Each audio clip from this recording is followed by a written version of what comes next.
Welcome to Let's Talk Meshing's Tutorial Tuesday, where we show you how to use a feature in just a couple of minutes. In today's video, we're going to be covering a new examine metric in Pointwise version 18 called the size field. Now, to examine the size field, you're going to want to start with an uninitialized unstructured block. And yes, I said uninitialized. This is one of the advantages to using size field. So let me go ahead and show you how it works. I'm going to go ahead and pick my uninitialized unstructured block, meaning it has no cells, it hasn't been populated yet, and go to examine size field. I'm going to start by creating a cut.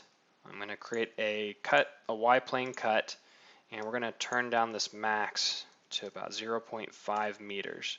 And you're going to see something pretty interesting. So what is the size field? Well, the size field is a way of providing a visual representation of the target cell edge length in the uninitialized block. What you're looking at is the distribution of cell size in a block that hasn't even been populated with elements yet. Because initialization can take time, especially for large meshes, so this is a really good utility to use early on in the process to get a sense for what the distribution of those cell edge lengths are going to be in the initialized block. And you can hover your mouse over here and get a sense for what those cell sizes are. If you look in the histogram, you can see the number moving around.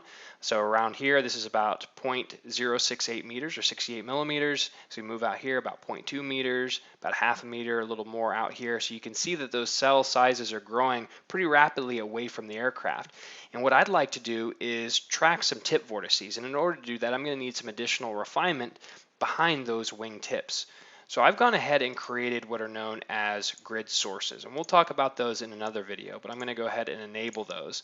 And what the grid sources do is provide volumetric grid refinement. So I've enabled them. I'm going to go back and look at the size field again. Again, this block is uninitialized. There are no cells.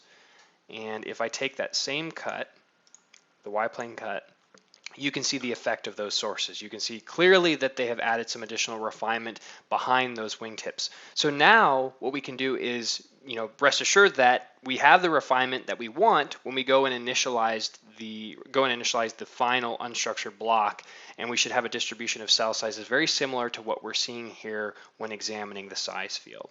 If you like this video, be sure to click the thumbs up button and subscribe to our channel for more videos like this. And if you have any questions or comments, drop us a line down below or feel free to connect with us on Twitter, which we'll link in the description. Thank you all and have a pleasant Tuesday.